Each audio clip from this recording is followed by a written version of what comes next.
Ürünlerimiz zaten Antep'te bir keremizde birlikte Şuna baktığında yağ fazlası var. Bu hem yağ fazlası hem su. Kabı çektik. Bu yağları kabı o yağları lazım. Bak ne getiriyor burası? Yani tekrar da bakın da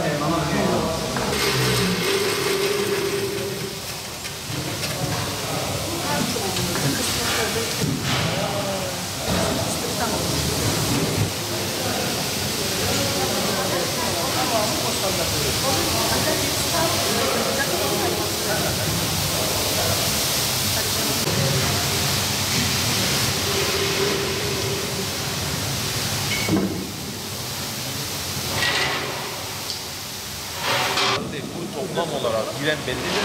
Bu gramajlı dedi. Böyle şeyleri kabul etmez. Dolduracaksa kendisi doldurur. Efendim mi? Oldu mu? ayar.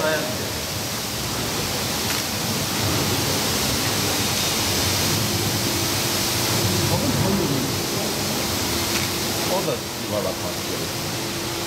Yuvar şeyine gıda yapıyoruz.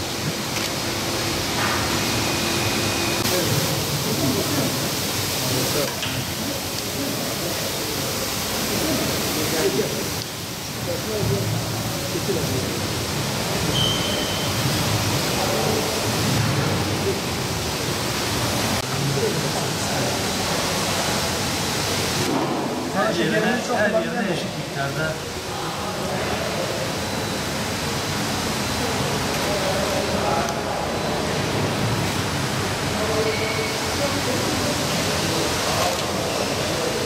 bir hafta gelse çıkartırsın.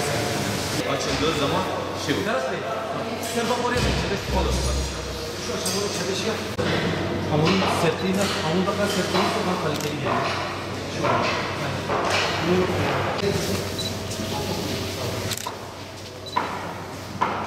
Hemen hemen her tezgahta farklı ürünler yapılıyor. Diğer tarafta kesme. Burada ete bir kat yapacaksınız herhalde. Yok ki. Dürüm mü yapıyorsunuz? Yok kesme. Kesmenin şeyi.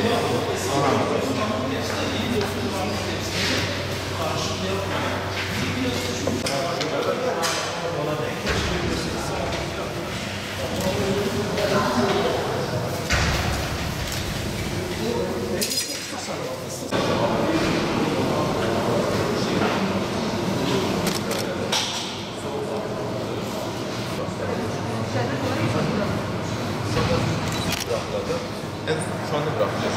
Şu anda siz bırakıyor, biz de çıkartıyoruz. Aynısını yazacağız. Tabii aynısı da olabilir. Problem yok. Bakıyorum. Çilek pasta gibi.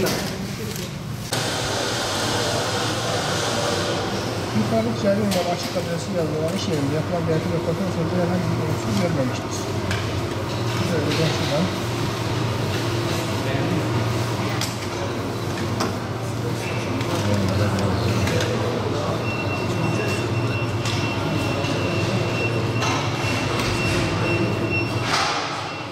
Taklit edilemez onu ya. Çok zor yani. Sen gibi taklit edilemez.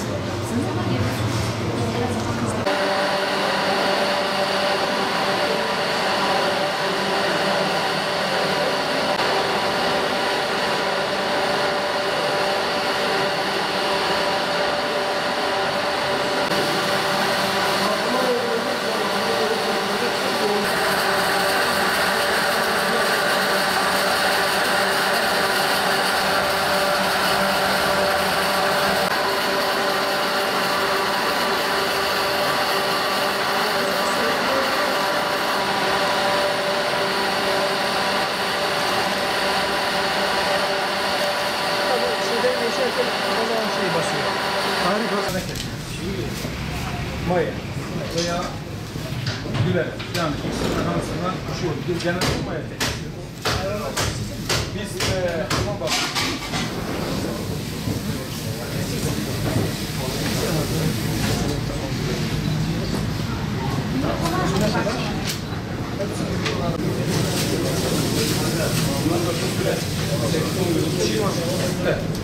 Yani bu fabrikada buraya gelene kadar bir 10 gün içinde biter. Ama bunu şoka atılır. Herhalde 6 aya kadar bir süresi var. Şoka girer.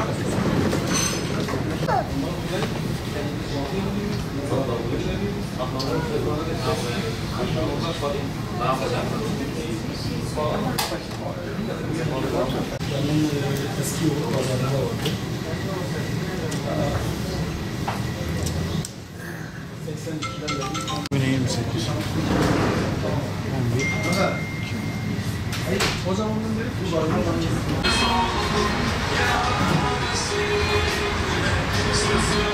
Yetki benim şu an. Evet. Bakanlığımız bu sene biliyorsunuz.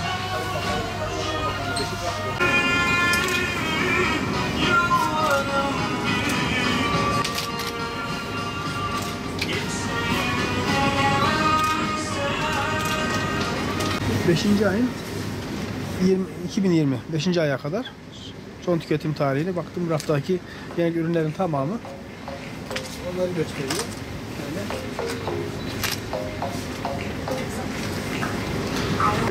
Yani 5. ay 2020'de daha son kullanım tüketiminde dolmasına 6 aydan fazla bir süre var. Diyarbakır ilimizde özellikle gıda sektöründe yapılan çalışmalar neticesinde İlimizde faaliyet gösteren, gıda üreten, tüketen, satılan toplu tüketim yerleri dahil olmak üzere 10.120 adet işletme kayıt altına alındı ve bu işletmelerin denetimleri aralıksız sürdürülmektedir. 2019 yılında yaptığımız çalışmalar neticesinde uygun üretim şartlarına sahip olmayan tespit edilen işletmelerimize de yaklaşık 69 işletmeye 650 bin liranın üzerinde idari yaptırım cezası uygulandı.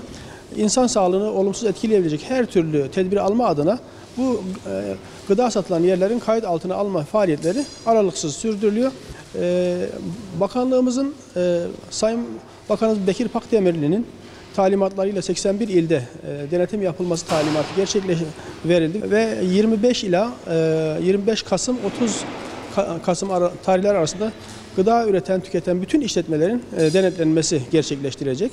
Ve biz bu kapsamda yaptığımız denetimler neticesinde bugün Diyarbakır'ın özellikle önemli bir lezzetlerinden olan ve coğrafi işaret alan Diyarbakır Burma Kadayıfı'nın üretildiği bir tesisin denetimlerini hep beraber gerçekleştirdik. Gördüğünüz gibi işletmemiz son derece modern ve iyi şartlarda üretim gerçekleştirilen bir tesis. Bu birkaç gün içerisinde özellikle bütün et üreten ve tüketen iş yerleri denetlendi. Etlerde öncelikle hem serolojik yönüyle hem de histolojik yönüyle etin içerisinde yabancı madde olup olmadığı, her türlü etin satılması yasak olan, etin içerisinde olmaması gereken bütün ürünlere bakılıyor. Burada farklı hayvan etlerinden başlayarak tavuk etine kadar kelle ve iç organlar etlerinin de kıymalara karıştırılmasına kadar bunların tespitleri yapılarak gerekli müeyyideler tespit edilen yerde uygulanıyor. Geçen günlerde yine bütün ekmek ve unlu mamuller üreten yerler denetlendi, tamamı elden geçirildi. Çalışmalar devam ediyor. Süt üreten işletmelerimizin tamamı denetlendi. Sütle ilgili süt üreten işletmelerin tamamı denetlendi. Bugün burada yaptığımız unlu mamullerle ilgili testlerden birini denetliyoruz ve bunun akabinde kasaplarla ilgili denetimlerimiz devam edecek. Okul kantinlerine yönelik denetimlerimiz yapılacak ve akabinde de bütün tüketim yerleri, toplu satış yerleri ve tüketim yerleri, lokantalar tamamı elden geçirilecek. Bu birkaç gün içerisinde tamamını tamamlayacağız. 30 Kasım tarihine kadar denetlenmeyen hiçbir işletme Diyarbakır genelinde bırakmayacağız.